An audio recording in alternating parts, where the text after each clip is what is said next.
आज के समय में बैठना वर्कप्लेस की सबसे आम पोजीशन बन गई है। लेकिन क्या आप जानते हैं कि हमारी रीढ़ की हड्डी उतने घंटों के लिए बैठने के लिए डिजाइन नहीं हुई है जितने घंटे हम रोजाना बैठते हैं। ये एक गंभीर समस्या है जो धीरे धीरे हमारी शरीर को नुकसान पहुंचा रही है। जब हम घंटों तक बैठते हैं तो हमारा पोस्चर अक्सर परफेक्ट नहीं होता।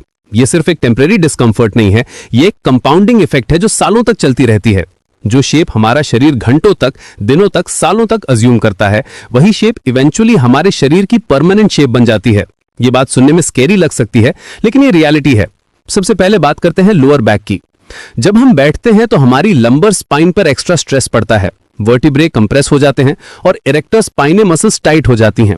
ये क्रॉनिक लोअर बैक पेन का मुख्य कारण है। साथ ही जब हम चेयर पर बैठते हैं तो चेयर हमारे बॉडी वेट को सपोर्ट करती है, जिससे हमारी कोर मसल्स एंगेज नहीं होती। इससे कोर स्ट्रेंथ ग्रेजुअली कम होती जाती है। अब बात करते हैं अपर बॉडी की। लंबे समय तक बैठने से हमारी अपर बैक राउंड हो जाती है, शोल्डर्स रेज हो जाते हैं और चेस्ट केव इन हो जाता है। ये स्पाइनल अलाइनमेंट को बिगाड़ देता है और क्रॉनिक नेक और शोल्डर टेंशन का कारण बनता है। बहुत से लोग परसिस्टेंट टाइटनेस और टेंशन से सफर करते हैं शोल्डर्स और नेक में, जो क्रॉनिक डिस्कंफर्ट, पेन और यहां तक कि हेडेक्स का कारण बनता है। हिप जॉइंट्स की बात करें तो सीटेड पोजीशन में ये 90 डिग्रीज पे लॉक हो जाते हैं। इससे एक्सटर्नल रोटेटर मसल्स टाइट और शॉर्ट हो जाती हैं। समय के साथ फीमर को एक्सटर्नली रोटेट करने की एबिलिटी डिमिनिश हो जाती है और हिप जॉइंट में रेंज ऑफ मोशन रिड्यूस हो जाता है। टाइट हिप से हिप रीजन, लोअर बैक और नीज में पेन हो सकता है। हिप फ्लेक्सर्स की प्रॉब्लम भी सीरियस है। सीटेड पोजीशन में क्वाड्रिसेप्स और इलियोसोअस मसल्स कॉन्ट्रैक्ट हो जाती हैं, जो पुअर पोस्चर और लोअर बैक प्रॉब्लम्स में कंट्रीब्यूट करती हैं। और हैमस्ट्रिंग्स की बात करें तो बैठते समय ये इनएक्टिव और शॉर्टन रहती हैं। ये टाइटनेस लोअर बैक पेन में मेजर कंट्रीब्यूशन करती है। ये सोचिए कि हम में से बहुत से लोग ग्रेड स्कूल से ही घंटों बैठते आ रहे हैं। हैमस्ट्रिंग्स पर इसका कंपाउंडिंग इफेक्ट समझना आसान है। अब सवाल यह है कि इन सभी प्रॉब्लम से कैसे निपटा जाए। यहां योग और प्राणायाम का रोल बहुत इंपॉर्टेंट है। योग के स्पेसिफिक आसनास इन सभी इश्यूज को एड्रेस कर सकते हैं। चाइल्ड्स पोज या बालासना स्पाइन को लेंथन और स्ट्रेच करता है, साथ ही हिप्स, थाइज और एंकल्स को भी स्ट्रेच करता है। ये स्ट्रेस और फटीग को रिलीव करने में भी हेल्पफुल है।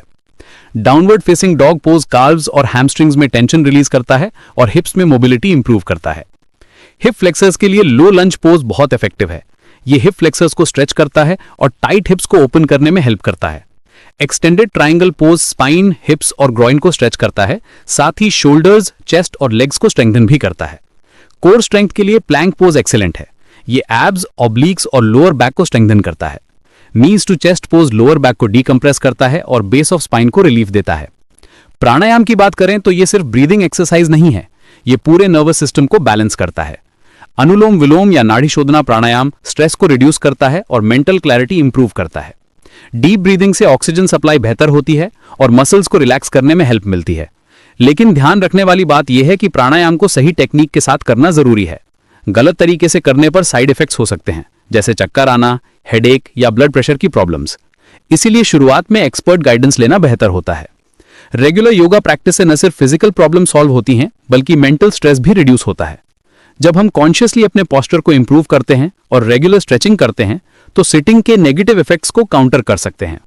सबसे इंपॉर्टेंट बात यह है कि कंसिस्टेंसी मेंटेन करना जरूरी है। जैसे सिटिंग के नेगेटिव इफेक्ट्स कंपाउंड होते हैं, वैसे ही योगा और प्राणायाम के पॉजिटिव इफेक्ट्स भी कंपाउंड होते हैं।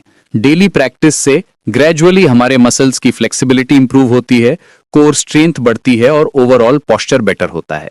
आज से ही अपनी डेली रूटीन में योगा और प्राणायाम को इंक्लूड करें। अपने बॉडी को उस डैमेज से रिकवर करने का चांस दें जो ईयर्स ऑफ सिटिंग ने किया है। रिमेंबर, आपका शरीर अडेप्टेबल है।